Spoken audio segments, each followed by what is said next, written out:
Hello, everybody, and welcome to MangaPod. We're a weekly podcast in which we all get together after we read all or part of a manga, and then we discuss it with friendship, love, and lots of spoilers. This week, we are talking Boku no Hero Academia, chapters 90 through 120. I am Erin of Happily Erin, your host, and with me is a very lovely co-host and a very lovely guest. So let's go ahead and have you guys go around and introduce yourselves. I'm not used to going right after you. I know, Dodger, if you guys don't know, which I'm 100% sure you guys do, but Dodger is on maternity leave because she had her super adorable little, gosh, I can't even handle it, baby Clark. So she's taken some time to go and cuddle her, which she definitely should. So she will be back sometime in the future, but until then we are streaming on my Twitch channel, and then they'll be uploaded to YouTube later because YouTube streaming is very whack right now. So there, Lou, I led you in. Yeah, contact. It feels great. My name's Lou from Lou Talks Anime, Lou Plays Games. I do things on the internet, and I'm happy to be here to talk Boku no Hero Academia. Also, congrats to Brooke and Sam. Very happy for them. They're very, very great people, and I know that they're going to be good parents. So yeah, yes. She needs to take as much time as she needs because having a baby is exhausting. Completely agree. Having just transitioned from that initial phase, I'm so happy for them, but at the same time, I'm like, you guys can do it. I know you can survive. Those first 3 months are brutal. Anyway, I'm MissArt. Leading right into my intro. I have a channel, and I haven't been posting as much lately because I have a baby who's somehow going to be 7 months old this month. But he's still little and quite demanding, so I'm still working on figuring out my schedule and posting. But yeah, so if you like anime, you like manga, if you like Naruto in particular, go check out my channel. Yes, lots of Naruto going on there. And thank you guys for having me on MangaPod once again. I can't wait to continue where we left off. Of course. I'm so glad you've been able to come on for all of them. Yay. It's been great. I love that we can keep picking back up where we left off and continuing our discussion and analysis. Agreed. Speaking of that, this is our third MangaPod for Boku no Hero. So let me do our spiel too. If you've never joined us for MangaPod before, what we like to do is give you a short spoiler-free description of the manga that we read, aka summary. That will be read by I realize I didn't ask you before, but you're a veteran on here. But MissArt, if you don't mind reading that. I guess I could read it again. And then we'll give you our spoiler-free recommendations, whether we think you should spend time going to read this manga or not. That way, if it sounds like something you're interested in and you do not want to be spoiled, you can take your leave once we get to spoiler section. Go read it, come back and watch it, either live, though it's a lot of chapters, so you probably won't get through it tonight, so you can watch the VOD of it on my YouTube channel, youtube.com/happilyerin. Yeah. So we ask that nobody in chat post any spoilers for anything until we get to spoiler section. And once we're in spoiler section, do not post any spoilers for anything past chapter 120. So that was what I was trying to say that earlier. We will be talking about chapters 90 through 120. So if you haven't read it before, if you only read a little bit of what we've read, you should go watch the VODs of the previous. And then when you're caught up, you can come and watch this one. Yeah, so MissArt, if you do not mind reading that for us. I would be happy to. I think this is my third time reading it. So I think it's pretty good. It should be pretty good reading the same synopsis. In theory. All right. Boku no Hero Academia, or My Hero Academia. I know there's some people who prefer one over the other. Regardless, here's the synopsis. All right. The appearance of quirks, newly discovered superpowers, has been steadily increasing over the years, with 80% of humanity possessing various abilities from manipulation of elements to shapeshifting. This leaves the remainder of the world completely powerless, and Izuku Midoriya is one such individual. Since he was a child, the ambitious middle schooler has wanted nothing more than to be a hero. Izuku's unfair fate leaves him admiring heroes and taking notes on them whenever he can. But it seems that his persistence has borne some fruit. Izuku meets the number one hero and his personal idol, All Might. All Might's quirk is a unique ability that can be inherited, and he has chosen Izuku to be his successor. And during many months of grueling training, Izuku enrolls in UA High, a prestigious high school famous for its excellent hero training program, and this year's freshmen look especially promising. With his bizarre but talented classmates and the looming threat of villainous organizations, Izuku will soon learn what it really means to be a hero. Yeah. I feel like that's like a really good non-spoilery description. Like very concise, that gets you interested without spoiling everything. Yeah, thank you so much for reading that. Should we go around and do our spoiler-free recommendations of this manga that I think we all enjoy? Spoiler alert. But, go ahead. Spoiler-free recommendations. Whether either of you like to go first. I'll go first. So I remember flash to the first time we covered this manga, really disliking the first 30-ish chapters or being underwhelmed. Not so much disliking, but constantly looking back to Naruto and drawing a lot of comparisons between the two, and being let down considering the amount of hype this manga had. And eventually we gave it a second try, and I fell in love with it during the arc with one of the villains. And then it's just progressively gotten more interesting, and the world has been more fleshed out, and the characters, their quirks, pardon the pun, have me so invested. And I honestly really love My Hero Academia.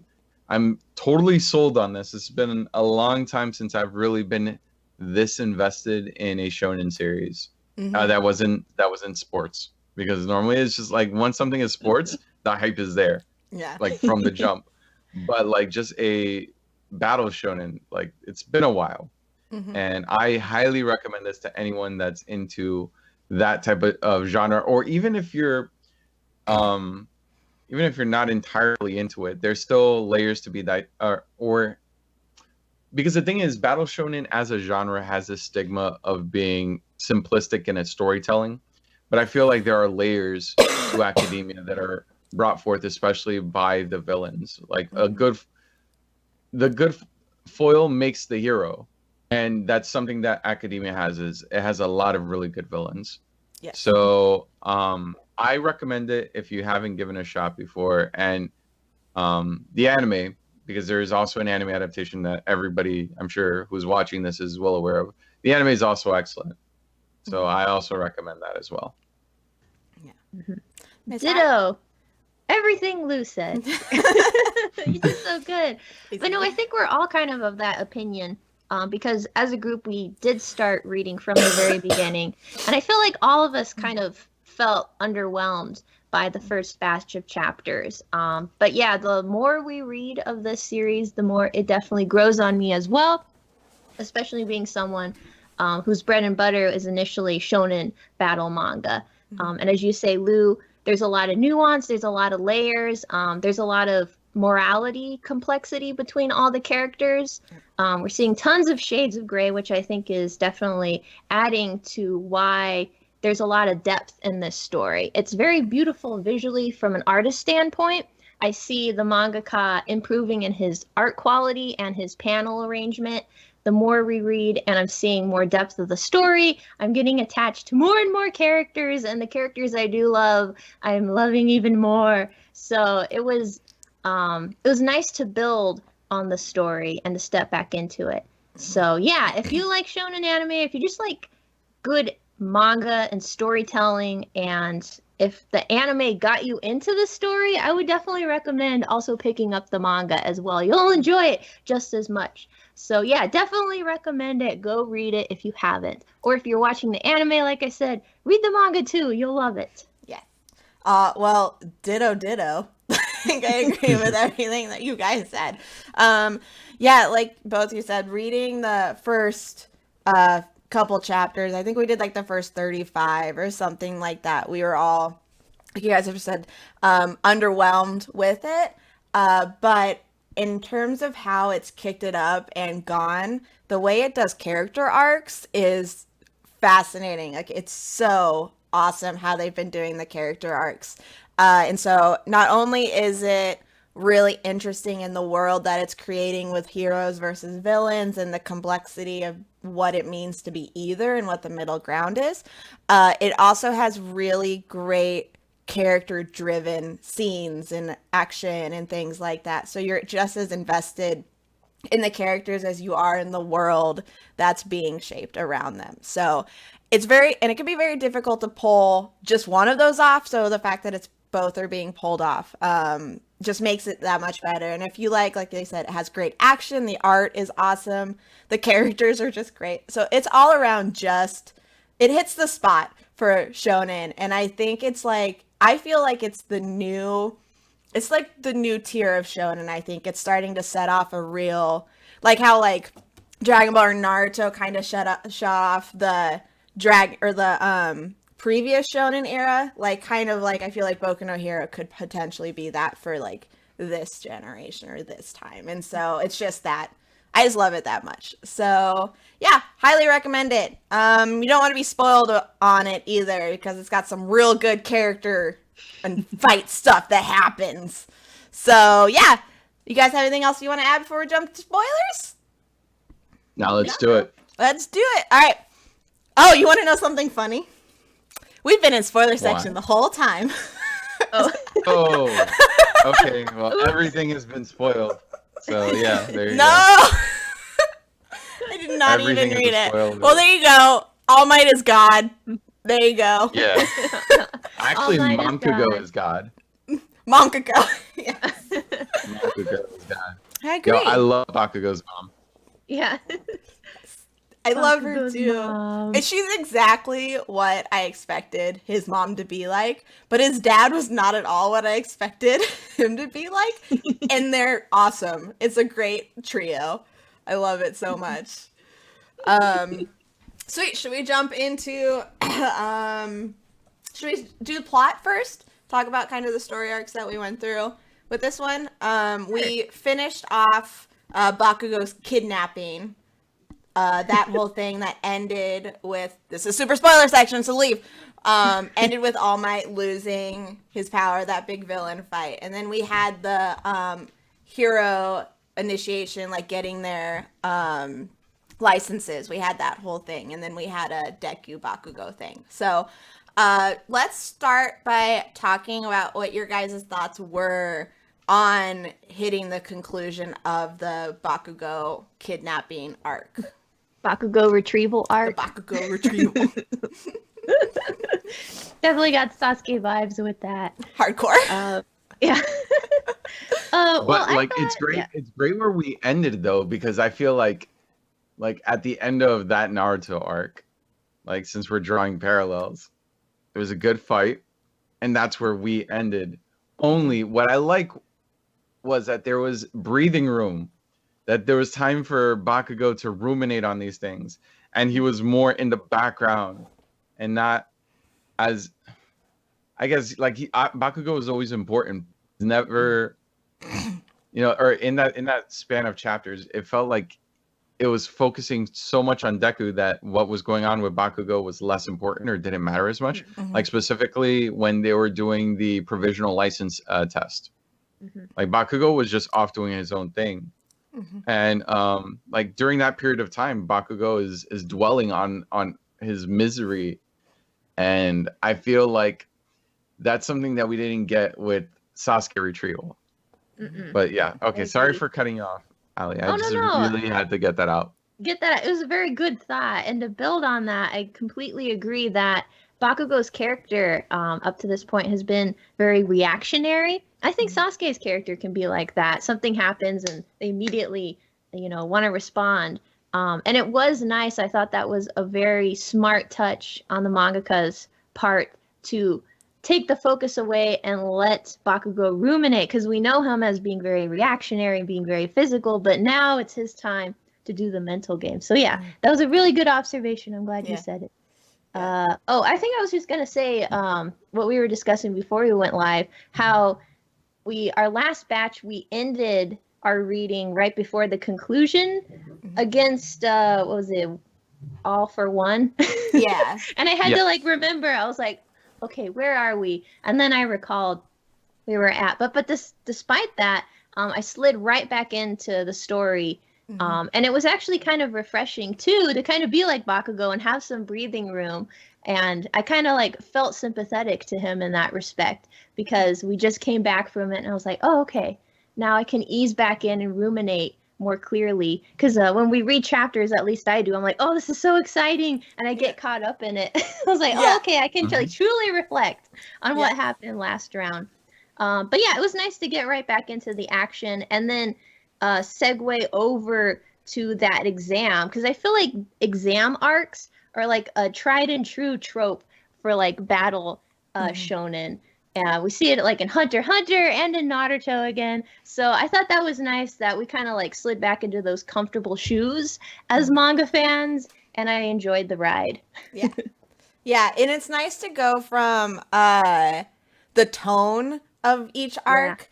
It kind of, like you said, the like tension of the retrieval, like Bakugo, is so high because you're like, there is stuff that could go wrong, because we're trained to know that when stuff is serious like that like something bad, like someone might die, something else could happen. And like we kind of saw the whole thing with All Might came to a head. Like everybody knows now that he doesn't have his power, and so the secret is out. That was so that was just like the big like climate. You're like, oh, something bad had to happen. And then it's nice to have this little ease, like you said, slower pace, but more action heavy. And so it's just really enjoyable. You're just like going through like, yes, this is so awesome. And then to have that still be important to the previous arc. And so having it like intertwined so well with the previous arc so subtly that you don't even realize it's happening until you get to the Deku Bakugo fight.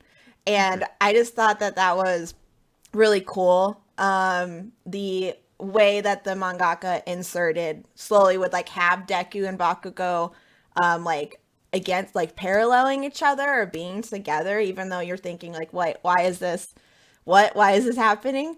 But I like the fact that it seems to be at Deku Bakugo, it's their story.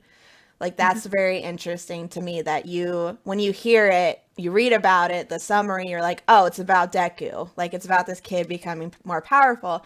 And you don't realize how much more important it's the two of them growing. It's not just one or the other. It's the two of them growing. And so I really loved it. I loved that this whole section of reading is probably my favorite reading that we did. I have a question for you guys. Hit it. What? Did either of you think that in the middle of that fight, All Might was going to die? The first fight? I sure shit did. The first fight? I was really worried. The first one? Yeah, right at the very beginning against All for One. Yeah. Yeah, I thought that it might be it. Yeah.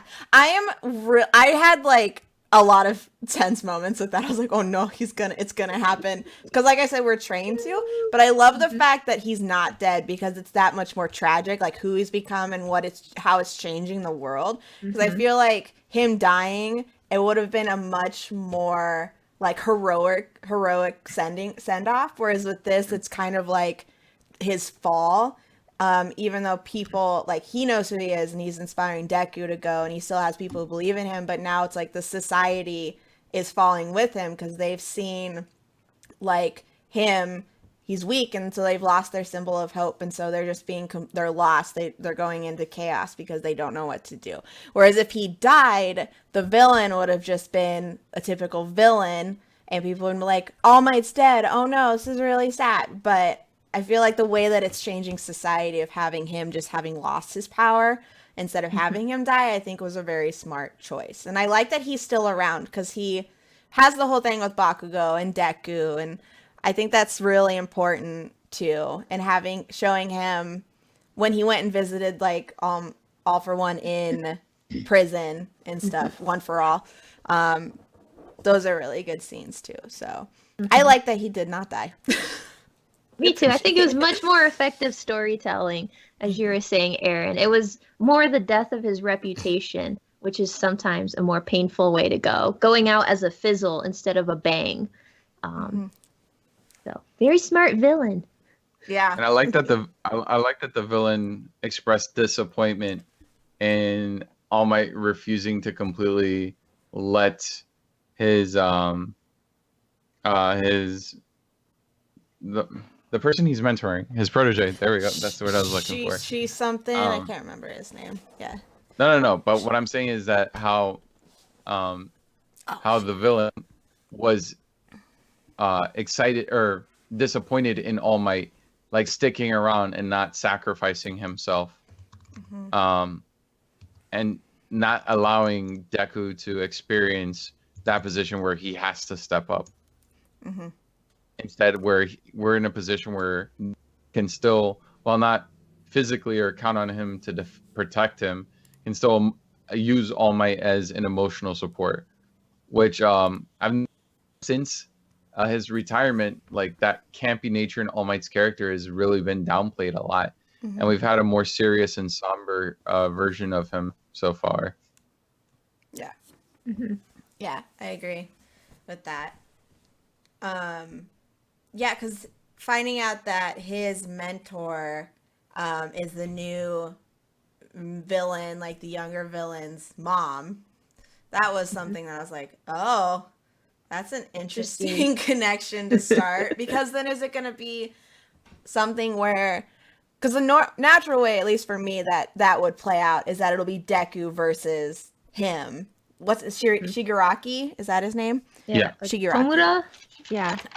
It feels like, oh, that's the end game. Like that's going to be the end battle. But this mangaka, just even though it brings out the like standard tropes, always has a way of putting a twist on them. Like the end of the license, like the hero license arc, is that Bakugo doesn't pass and Todoroki doesn't pass, and so that's like, oh, well, you think everybody passes? They're all supposed to pass, and so having it be that. So that's like the little twist there. And so I'm interested to see if it does end up being Deku versus Shigaraki, but I really don't want it to just be Deku versus Shigaraki. I would like to see them continuing to play with the Bakugo Deku thing there. Dynamic. I feel like this bunch of chapters started to set up that dynamic of Midoriya or Deku versus Tomura, the successor. Because I don't know, I saw a lot of that being reflected again, pulling from Naruto. I'm seeing them being set up as like the enemy, but again, I like how that morality is being pulled into question, at least from All Might's perspective, as you were saying, Erin, and that Tomura is the grandchild of his mentor, and that adds a lot of complication as towards the question, who's a good guy, who's a bad guy. But I saw them being set up, in my eyes, Tomura versus Deku. I feel like that's where that storyline's going to be going, for better or worse. But I like that Bakugo is not being left behind, or his character development isn't being left behind. And at the end of this reading, I liked how All Might illustrated that Deku and Bakugo are stronger when they work together. So I'm hoping that that's going to continue as well. We're going to see them, I'm sure, come together and then clash again, then come together and clash again in big emotional ways. But yeah, that's what I enjoyed most, is I liked how, like you were saying, Erin, mangaka takes tropes and puts his own little spin on it in a really successful and enjoyable way, especially if you're read in manga and you recognize these tropes. It's such a delight to see these little deviations that are smart and intentional. So, oh, go ahead, Lou. You're going to say something? Oh, I was going to just say, like, speaking of that last little bit at the very end, where the hell was Eraserhead? Wasn't he supposed to go break up the fight? He was! I totally kind of forgot about that. It's like, what are you doing? Oh, your students are out of bed and fighting, and get over there. But yeah, it was All Might. I like that he's like, he responds serious, and the guy responds seriously serious. I was gonna, like, talking about the license, because we can come back to the last part, but the licensing arc, I don't know how it felt to you guys, but the whole Todoroki thing with the hat dude, I felt really underwhelmed by that whole thing. Cause I mean, I couldn't remember the guy because he was in like the first batch of reading that I think, which was like the weaker part. And so I don't remember him from there, so I didn't have nearly enough emotional impact. And then having it be that he was mad at Todoroki because they both said, "You're in my way." I was like, okay. And then having that be what leads to Todoroki not getting his license, or at least being one of the reasons, felt a little underwhelming, though I still like that it shows Todoroki has not gotten over what his issue was before. Like, I like that it's a continual thing, too. Mm-hmm. But yeah, I felt really underwhelmed by that. I don't know how you guys felt about it. Yeah, I felt a distinct lack of Todoroki. Yeah. But, I mean, he got a lot of good action in the previous bundle of chapters. Yeah. So I guess it makes sense with such a wide cast of characters. You can't dedicate equal time to everybody. Mm-hmm. And I appreciate the attention the characters that got in this round of reading. I think it was really successful. But I do remember thinking that as well. I was like, man, I miss kind of Todoroki being a badass and like having a lot of development. But I have confidence now in this mangaka that we will see him again. Yeah, definitely. What I want for chat is saying his name is Inasa Windboy. Inasa. Oh, Windboy. Oh yeah, Inasa. That was his name. Oh, he never showed up until like. Maybe that's why I don't remember him. I feel like he could come up again later. Yeah. But I feel like he turned a corner too quickly with Todoroki. He's like, oh, I'm sorry I cost you your license. I still hate you. You're still an asshole, but I'm sorry. Like, I feel like they should have cultivated more conflict for later. Mm-hmm. Yeah. I don't know, because I like the character. I don't think there was like I'll agree with you guys that it wasn't really well executed. It felt like they rushed through a whole bunch of development, and they didn't have to do that yet. Yeah. They could have had him be the Genki guy, but the second he sees Todoroki, he is, I guess, angry at him for, being like Endeavor, the person who he looked up to, and he was not, I don't know. Yeah. Yeah, I agree. I agree with that. By him. Like, I don't know. It's just, I feel like that is a character that it reminds me of one of the characters from the Dark Tournament arc in Yu Yu Hakusho. Again, another like free spirit, one of the guys that used wind. Like that was, I forget his name. But he reminds me of a certain character in Hakusho that's in the Dark Tournament arc who doesn't really get much of anything later on. But I don't know. Like, I feel like they rushed through that story and they could have built it to something bigger later. Like, let's say at some point, speculation, at some point later in the future, they run into each other and they have their fight then. Yeah. Mm-hmm. I mean, I don't know. I feel like that would have been better. But I guess on the other side of it is they wanted Todoroki, or the mangaka wanted Todoroki to fail. Mm-hmm. Yeah. I don't know. That's how I felt. Guess because I feel like Todoroki and Bakugo succeeding are basically the foregone conclusion that we've been trained to believe, that these are the top two guys and they're always going to be the best at everything, and seeing them fail also develops their character in a different way that we wouldn't have expected. Mm-hmm. I like that the mangaka even played with it, with like worst boy being like the hierarchy is falling and they're all just like, shut up. I don't remember his name. Ball boy. I just know him as worst boy. Ball boy. Yeah, I just think of him as worst boy. Pervert coon. Pervert coon. That's what he is. Pervert coon. He is the hentai king. Yes. I love that nobody else like tolerates him either. They're just like, you're here. They don't put I up like with that. him. Like, I don't know if you guys did. You guys even look at the popularity poll? I did glance looked at it, but I can't remember what his was. He dropped from 17 to 31. Like, his score. Yes. And it's just this shot of him, and he's like suffering because of it. Like, he looks miserable, and I totally understand why his score dropped so much. Mm-hmm. But like, he's in Class A, so he's gonna be around. Yeah. And for the record, Bakugo won that poll. I know. Yes, And he he's looks, number one. the art on it looked awesome. Yeah, Like, he he looks looks so so cool. badass.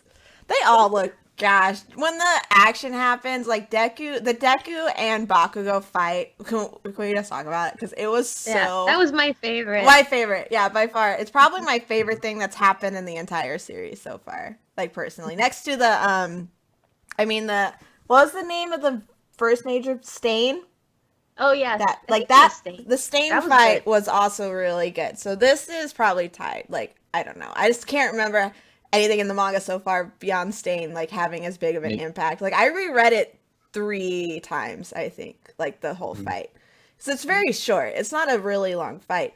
But every single panel, every single line of dialogue, every action is so important and adds to the entire thing as a whole. So I just felt like I needed to appreciate it more by rereading it so many times, and at the same time just wanting to reread it because of how awesome and well executed it was. Oh yeah, totally in line with your thoughts, Erin. I just felt like it was pared down. There was no frills about what was going on. It was emotionally driven. The stakes were high, and I thought it was refreshing for that moment. Here's like our 2 main characters fighting each other, and you can tell that the mangaka really enjoyed illustrating it as well. I think that came through in his art. You can tell he enjoyed orchestrating this battle and how significant it is for both of these title characters. So yeah, it was simple, no frills. It was just midnight in your t-shirt and jeans, going out, duking out your feelings. Beautiful. I am It's definitely looking one of my forward- favorites. I'm looking forward to seeing this animated. Yes. Because honestly, like, the Stain fight was interesting, and I thought it was well drawn. I loved it animated. The fight between Deku and Todoroki in manga form was all right. Look, it was amazing animated. Oh, it did so good on Brilliant. But, like, I feel like this one in particular, like, I don't know, it's just, especially with the fact that Deku changed his style, there's so much they can do with it that I'm like, I'm ready. Like, I really want to see this fight animated. And the thing is, I haven't started My Hero Academia season 3 yet. Like, I've been Yeah, saving me it either. because I just want to marathon. I don't want to wait for that weekly suffering, which is why I was totally on board with the idea of reading ahead. That way I couldn't be spoiled. Yeah. Yep. I feel you. It's just such a good fight.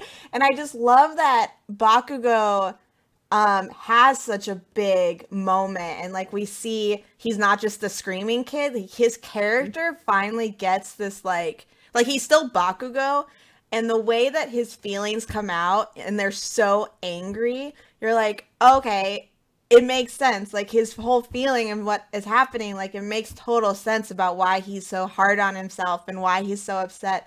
And the line where he says, "Why am I the one that made All Might lose? Like, why am I the one?" And you're just like, you're just a little teenager who has lost his hero.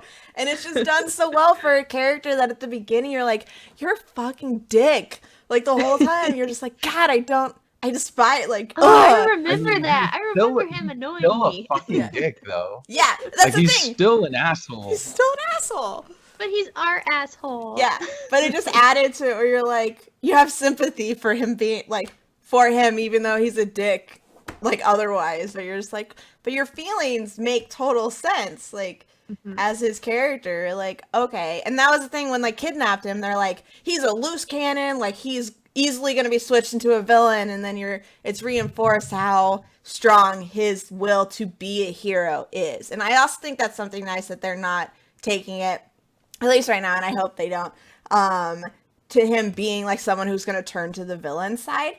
I love the fact that he adores All Might just as much as Deku does, and so he wants to be a hero. Like, even though he's a jerk and he uses powers and he goes off the handle and he's a hothead, he still wants to be a hero. Like, that's the thing that he wants. And so I'm really hoping that it doesn't happen where he does switch to the villain side, but honestly, I don't think that's going to happen at all, which is also another trope that is very nicely being avoided. I feel like Shigaraki is a good enough villain. Like, just how off, off his rocker he is, like how insane and twisted he is, that he's a good enough villain that they really don't need to turn Bakugo. I feel like the only reason they would need to turn Bakugo is if, I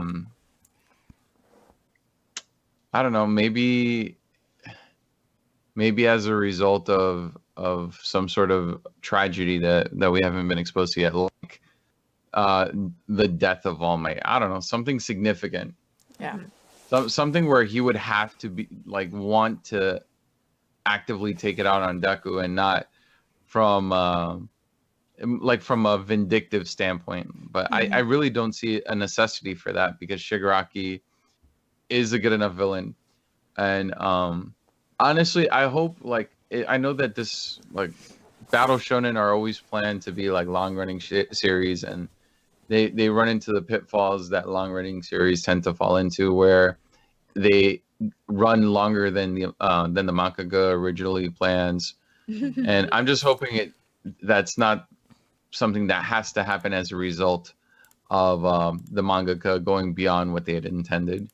Because I feel like everything that's happened so far in the story has felt intentional, and I want to keep it that way.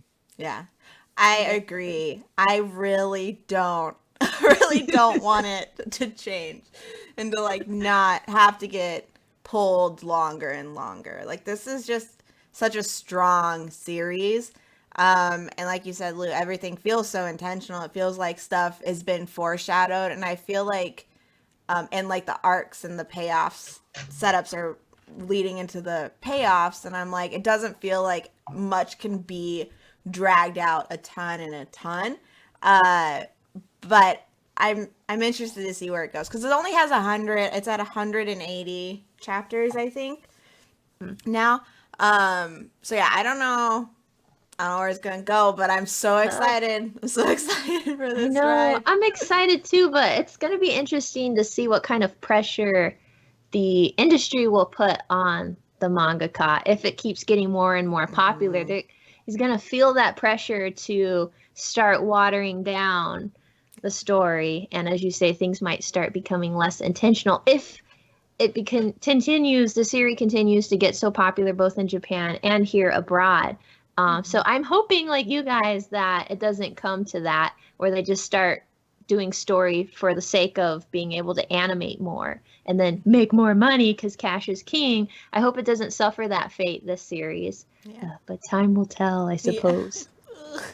What did you guys think about that chapter of the guy with the scar on his head? What did you guys think about that chapter? The guy that was smoking, walking around with all the villains. I mean, I thought it was an okay chapter. Yeah, I was very confused.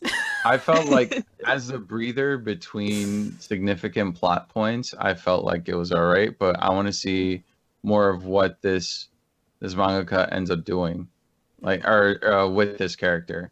Yeah. Like, I want to see how this character matters in the grand scheme of the story. And I feel like we haven't really seen it yet. Yeah, it felt like more of a setup. Yeah. We might get a better payoff later. In the series before, and I've just forgotten? Or is this his first appearance? I don't remember him. Yeah, I don't remember him either. Okay, yeah. Then I'm the same. Like, it definitely feels like a setup and like a lead in to the whole society thing. That they're touching on. We had also like a few other side characters that shine. Like, we've been talking a lot about Deku and Bakugo, but there was the rest of Class A. There was a few big moments there. The blonde dude, I can't remember his name, with the lightning strike, had a big moment. His was the Ribbit girl. She had a moment. So yeah, there was. Did. Yeah. Oh yeah, she had a big one too. She loves Deku, guys. Oh, great. But I love that she she, like, it's starting obviously happen that she has feelings for him, but I like that she's like, well, I want to, like, go along. Like, I want to keep up at his pace, and I want to fight alongside him, not just for, like, to help him, but also because that's what I want. Like, I want to be a hero. And so it's nice to see, it's kind of refreshing to see her be like, well, I'm not going to let my feelings, like, fall behind my want to be a hero and stuff. I feel like part of it is that she is at this point struggling between her admiration for Deku and the feelings that she's starting to slowly realize. And I feel like that's what's really defining her character arc. But honestly, I liked it more when there was other components to her character that gave her significance. Like the fact that she is trying to be her hero specifically for money so she can help her family. Like, I feel like I want her to develop outside of Deku. Because that was my concern too. Yes. Because this manga does female characters very well. You know, there's no, they don't shy away from equality in this manga, but I don't want her just because she's the primary love interest. I don't want her to be limited in her development. Like we've seen with the female or with a primary love interest in other shonen manga. Yeah, exactly. Yeah. I agree 100% too, because that was something I make a little note so I don't forget what I read, and that was something that immediately came to mind, just because that is another trope. A lot of times we come across manga in general and shonen battle where a title female character, her main crutch is that she represents the love interest and that her identity is surrounded and attached to the main pro tag. And I was getting those vibes during the little exam arc that we had here. And I was like, ooh, I liked it a little better when we, like Lou said, we're focusing more on her drive of why she wants to be a hero. And I think it's nice that she's developing feelings, for Deku. I'm like, that's nice. But it started to, like, have that flavoring of, oh, that typical female one-dimensional character. And I was like, that's not in keeping of what I've seen with the female characters in this series. I feel like maybe he was getting pressure. The mangaka might have been getting pressure to add romance into the story. But I guess we'll find out how he handles it later. Yeah, I didn't think about it like how you guys are saying, but I totally agree with what you're talking about. Like, I'd love her to just be like her own person, because what we've seen from her before is she's so great. Like, she's really developed into her character, so I don't, like you said, don't want to see it reverting to just being the love interest for him. Nice hat. Yay. Thank you. Classic. I had something else, but I can't remember. Oh, the villain girl who can transform, who mutates into other people. Oh, she has his blood. The Yandere girl. Yeah, she has his blood now, and so that was an interesting setup. Yeah, that was interesting. Yes. So and I was trying to remember because I know that One for All. I always get those mixed up. I know. I know. Like, wait a minute. That can only be transmitted by blood if the people are willing. Like, both people are willing. Because I was trying to remember that. I was like, oh, she has her blood. Oh, his blood. Oh, but I don't think she could take the power. Yeah. She could just. I feel like it's just that she's going to be able to transform into him. Yeah. That'll be interesting. What kind of devious plots? Oh man, the fan fiction. The fan fiction. Oh, it's probably already happening. Now that you're mentioning fan fiction of that, I'm just I don't want to see any of that. Please don't lewd the Deku, please. Don't lewd the Deku.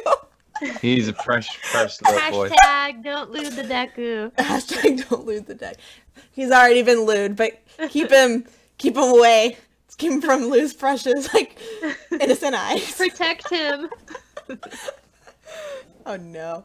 Yeah, I feel like I have a big feeling who the big ships are in this. I definitely have seen fan art without even, like, following fan artists who make it.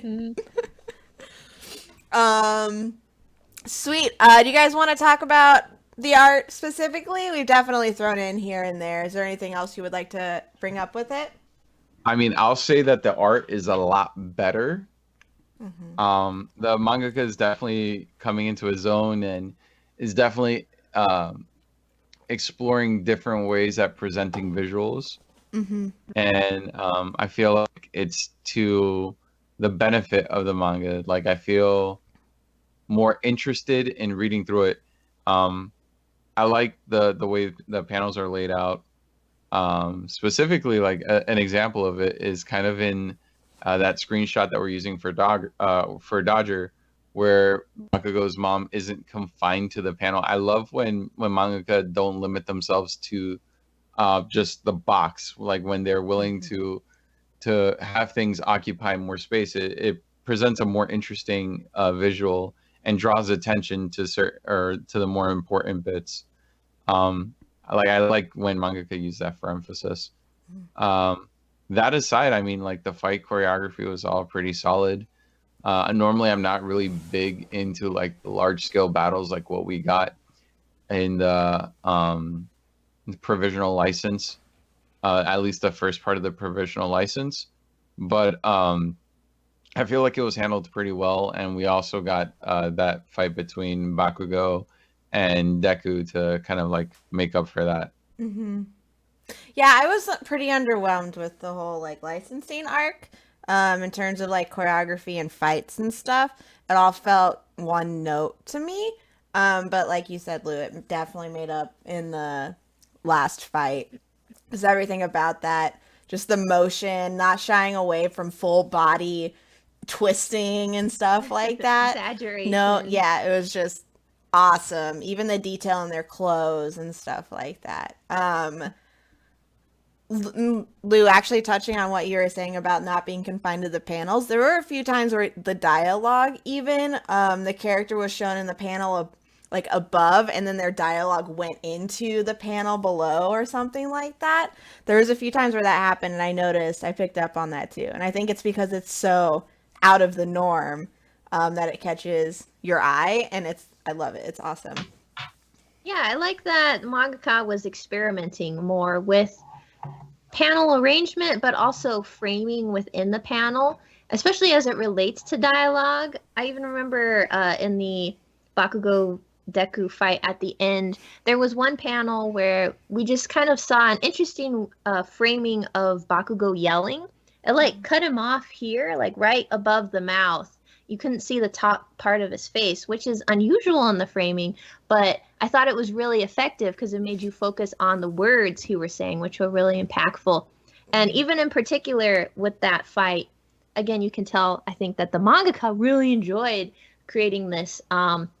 There was panels where he was playing around with the way he was putting the frames onto the page, where he was bending them and arcing the panels, that just further created motion and energy with the fight. And the more intense the fight got, the more warping of the panels I saw, and I appreciated. I thought it was really effective. And again, like you were saying, Lou, we're seeing, I think, more exaggeration, or like Erin, I think you mentioned full body action shots. I think it's just getting much more effective. I think all these pages upon pages that he's having to create, you can see his art improving steadily, in particular with the action shots, or even in the still shots, like we were saying with the interviews with the parents, with Bakugo's mom, or even touching on, I really like that scene between All Might and Deku's mom. I thought that was impactful too, to see his mom and then his father figure. And I thought the art was done well, and it really captured the emotion of the scene. So, yeah, art is doing good. I'm excited to see it improving from what we saw initially. There's a lot happening in the background too with the other characters. While there's stuff happening at the forefront. So there'll just be like little conversations in the background, which I always love to see in manga because they're always so cute or funny. And so I feel like we're getting more of those too. And that might also just be because Class A is so confined together now that they're all living in the same dorm. But I just really liked that we are getting more of the details like that. But yeah, art is good. Art is it was real good. Oh yeah, and all the costumes. Speaking of the art, like everybody got a costume update too, which I thought all the designs were still pretty fun. Yeah. So. Yeah, Costume Girl was introduced. We had the whole boobies trope cliche happen. Yep. Though he didn't grab them, they just hung there in front of his face. Progress. Progress. Baby Hashtag steps. progress. Sweet. Do you guys have anything else you would like to bring up? Otherwise, we can do final thoughts and ratings. No, I think I'm good. Yeah, I think we've covered pretty much all our good thoughts. Yeah, I think so. Man, I feel so strongly about this chunk of reading that we did. It was just so good. I don't know what to rate it, guys. What are you gonna rate it? What are your ratings? It was tough. You're like, I want to know what you're. I don't want to go first. I'll go first. I feel like this section of reading was a solid 9. There wasn't a moment, even though I had my problems with the provisional license exam, in that I don't know, it's just it felt kind of like the exams themselves, at least the first one, felt kind of convoluted. And the pacing of it was really weird when you had like, oh yeah, only 100 people can pass, and here are 53 people gone instantly. I don't know, I just thought it was really weird, but I think that it offered a lot in terms of character development. It had some really good fight scenes. The art was really good. And I really, apart from like those minor grievances, I have no problems with this, and I want to read more. And I want to take this as an opportunity to thank the person that told us to read 2 more chapters, because the original stopping point was right in the middle of that fight, and I would have been so fucking mad. Yeah. yeah. Shout out to really person on busy. Reddit. Thank you. But I think it was a great section of reading, and I feel like there's just more to explore in this world, that All Might is no longer a threat to the villains. Like there's so much more that can happen, and I'm looking forward to engaging and exploring that part of the world and that story. Oh, So definitely. 9 out of 10. 9 is where I was heading to as well, for all the same reasons that you said, Lou. I feel like the chunk that we read before, like at the start of this reading and at the end, were both incredibly strong, that they're just like a 9.5, 10 anyway on their own. But then considering like the tournament arc, like Lou said, the pacing felt off, and it also didn't feel like it did anything out of the normal, which isn't bad. Like it did the standard good, like it did it well. So it wasn't bad. It just wasn't. It wasn't like outstanding. It was neutral and it had good moments in it. But like Lou said, the pacing felt weird. Just felt a lot slower than I was expecting it to. But I still thought it was really good. And so, yeah, it's a 9 out of 10. This entire series and section has just done a really awesome job with taking things that we think we know about shonen and giving them what we know about them, but also adding a little twist. So they're not unfamiliar, but it's a really nice surprise. And I just really enjoy Bakugo's character arc and the way that they're setting up how they have Deku and Bakugo being the team, and how it's their story, which is a surprising thing from where we started. You don't think or realize it, that it's been that subtle, that it's those two are going to be the ones that make a really great team. And so I love seeing that. And the art is amazing. That final fight is just incredible. And I want to just go ahead and read the rest of this. So yeah, 9 out of 10. This entire section of reading in this entire series so far. It's just Perfect. Yeah, I feel like initially reading this bundle of chapters, my rating was floating, 8.5. And then the exam arcs are, like I said, old pair of shoes, that comfy old sweater with a few stains on it. Not there to impress necessarily, but for the average reader, I think it's comfortable. But again, I don't think it was the strongest one I've ever read ever. So that was like an 8 for me. But then as we got towards the end and we got that Deku versus Bakugo fight, that shot right up to a 9. So overall, I want to give this a 9 as well, because it, again, had that emotional impact that is what draws me to successful, not just battle shonen manga, but all kinds of manga. Like, it had those like tingly moments inside where I'm like, oh yeah, gets me hyped about this is why I read manga and this is why I love it. So I think, yeah, this was just another great bundle of chapters, and I'm also excited to read forwards. I think there's a lot of good plot development and character development that was laid over the course of these chapters, just with, yeah, setting up our main pro tags and our what's going to be assumedly the main villain with Tomura, and the passing of the torch from All Might's generation and One for All. I mean, All for One. Those two guys, they're having to pass the torch. So it's going to be curious to see how this world of heroes is going to shape up now that things are in turmoil. So very interesting stuff coming, and I'm looking forward to reading it. Yes. Awesome. So yeah, if you guys have not checked out Boku no Hero, it is 100% something that you should go ahead and do it. So we are going to wrap up that, and then let me read. I'm going to read the description for the manga that we are reading next week, and you guys in chat get to guess what it is. It's a little bit more obscure, so good luck. Blank tells the tale of a beautiful young Blank in 19th century Asia. At the age of 20, Blank is sent to a neighboring town to be blank. But I had to remember what I blanked before. But her surprise at learning who knew Blank is 8 years younger than her is quickly replaced by a deep affection for the boy and his family. Though she hails from just beyond the mountain, her clan had very different customs, foods, and clothes for what Blank is used to. As the two of them learn more about each other through their day-to-day lives, the bond of respect and love grows stronger. Like, it took me a second to remember what it was. I looked it up, and I'm so excited. We've read this one before, and it's really, really good. Too. I've been meaning to read it. I love the way the art looks. I'm like, I need to read this one. I'm gonna like it. It's so sweet.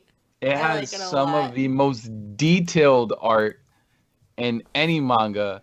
It's so elaborate. It's absurd. It's amazing. I'm hyped. I'm hyped. Sorry, I'm laughing at Larry Kuhn in chat. Just posted Magical Girl Aura Monday, 7 a.m. BTT Magical Girl Aura, episode 5, episode 4, episode 5.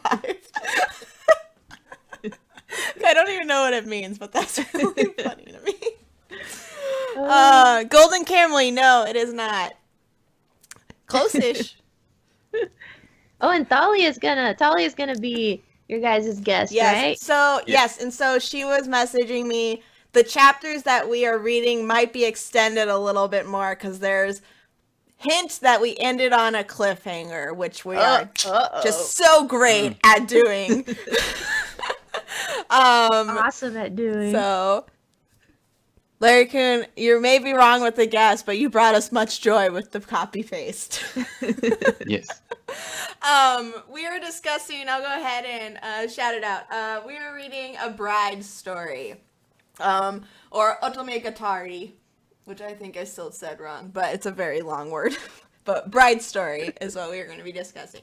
And we're going to be discussing chapters 18 through 35. So like I said, that could be... Lol, Mitchie Berry, give us one more hint. I just straight up told you. Well, that's like the most detailed hint you could possibly give, Erin, so I think they'll get it now. Yeah. I tried. So yeah, that amount of reading could possibly get just a little bit longer. But if that's the case, we will tweet about it. So we'll go, let's go around and shout out our stuff super fast. I am Erin of Happily Erin. I have a YouTube channel, youtube.com/happily Erin. I have not been very active on there except for MangaPod, which I am okay with, that my channel is becoming the MangaPod channel. I am so okay with that. I love it.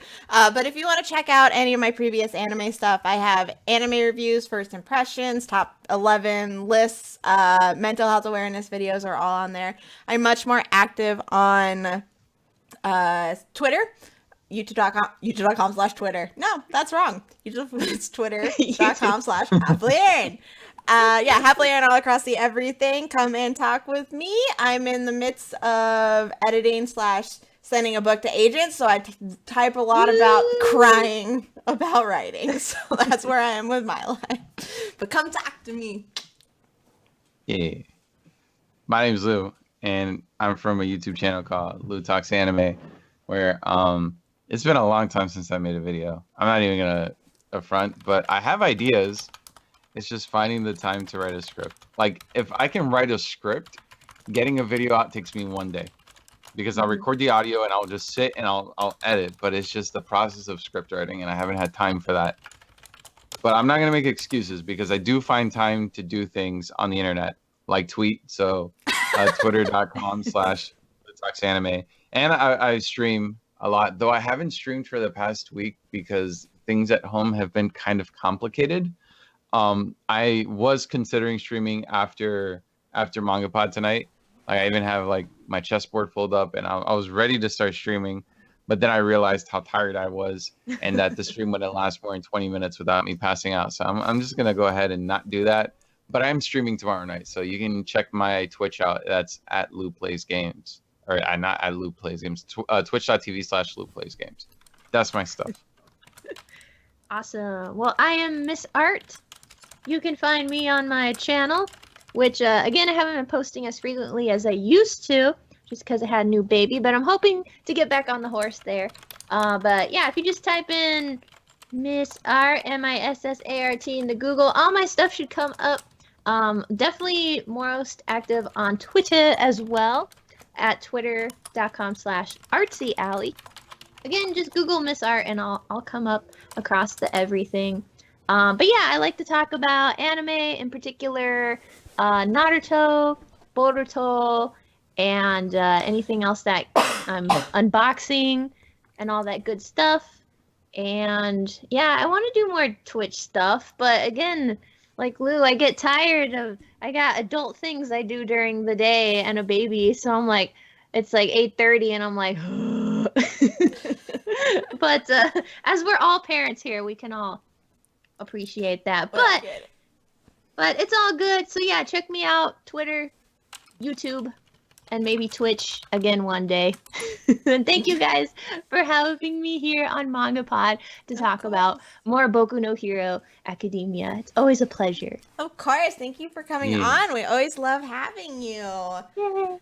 Definitely. You guys, we are missing 2 of our other co-hosts. If you want to go check out their stuff, Brooks is Dex Bonus on Twitch and on Twitter. So you can go follow her, tell her, hi, congratulations, we love her and her new babu and her husband so much. And then Yoku is on Twitter at Yokurama Talks, I think is what it was, Yokurama Talks. So you can go and talk with him as well. Tell him we also miss him and love him. If you guys, if you want more MangaPod, we have a Reddit, reddit.com/r/MangaPod. The schedule for all the upcoming manga is posted there, and recommendation thread in case there's anything that you would like to recommend that we read if we haven't checked out, or you would like to see us read more of, go ahead and leave it there. You can also tweet it at us. Next week, we will be back on Tuesday. We had to do Thursday this week because we didn't want to cancel, so we just had the stuff came up, so we pushed it because we wanted to talk about Boku no Hero real hard. So next week, though, it will be the same time, Tuesday at 7:30 p.m. Pacific time, 9:30 p.m. Central time, and 10:30 p.m. Florida time. It's just a shout out all of our times. Yeah. And we will be talking Bride's Story, chapters 18 through 35 tentatively, and we will continue to stream on my Twitch channel, Happily Erin. So we will see you guys same time, same place next week. Bye. Bye. Bye. Bye. Bye. Bye. Bye. Bye.